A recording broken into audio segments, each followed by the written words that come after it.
Ladies and gentlemen, on this Red Gaming Technical video, we're going to be clarifying a recent interview that IGN actually had with the developer behind Routine, known as Lunar Software.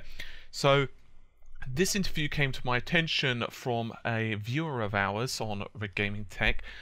I'll give his first name, Mitchell, and he pointed out this interview and basically wanted more information regarding it. And I'll read out the short part of the interview that would cause some controversy. He said, if we did do a console version, it would be the PS4 only. From a technical standpoint, it would be far easier for us to port over, as there's much less need for optimization.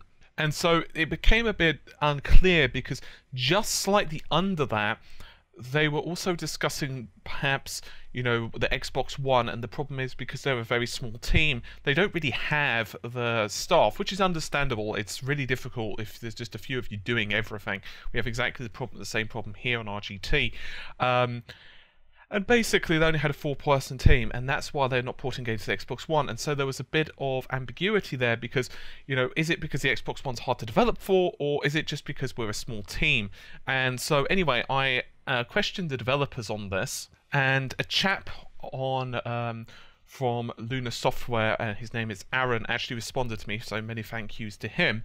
And he said, and I quote, "Hey Paul, by the way, I'll make an article of this as well, so you can check it all out if you so desire, but regardless, hey Paul," that's me of course, "there was a small understanding when we answered one of Katie's questions. She asked, would there be a chance for the PS3 version if you do a PS4 port, and I should have replied saying if we do a console port, then the PS4 would be the choice, as porting for the PS3 would require a lot of optimizations, but I think my original answer was not very clear, and so it came out like it did in a news article.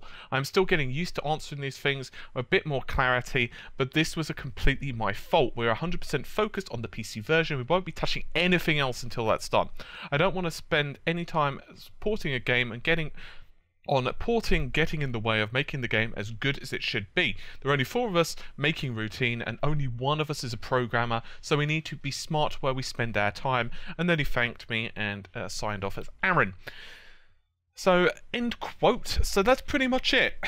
And I would like to illustrate how it's really easy to misconstrue an answer. Now, Aaron held his hands up and, you know, said, you know, it's our fault. It was a slight problem of simply saying something and maybe not being as clear as we can be. And that's the problem when you're either conducting an interview, being interviewed, particularly if you're doing like a dozen other things. Just 1 or 2 words out can really screw up a statement like that. And, you know, that's the problem.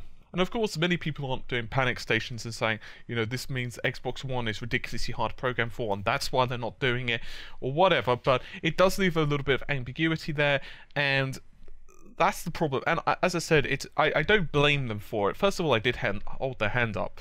But the reality is, it's really, really easy to make these kind of scripts, and God knows I've made several major boo-boos in my time on RGT. It's just like one of those things where it's really easy to call someone out on it, but when you're like doing so many different tasks day in, day out, you sometimes just don't notice you've made a small little error like this. But anyway, hopefully this will have cleared up everything in question, particularly for the viewer who asked.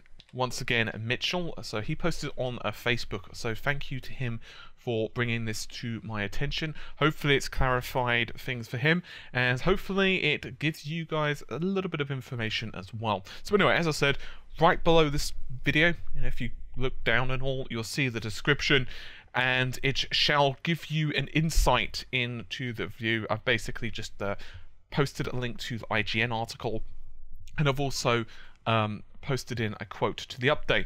I'd also like to point out that I just finished watching the trailer for this game, actually. I'll be honest, I've heard of it, but I was just like, I just didn't bother to look about it. I'll just be totally honest.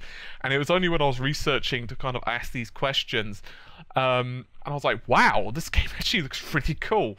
I'd encourage you guys to check out the trailer. I'm not plugging it for any reason. It honestly does look kind of cool. Obviously, it's very difficult to judge from the trailer, but it does look really awesome. That's particularly because there's only 4 people that's programming this. It looks very impressive indeed. It's using the Unreal Engine, which is always a good indicator of good graphics, and damn, it actually looks pretty damn, well, nice. So I'm looking forward to that on PC, and hopefully the PS4 does get a version of it as well.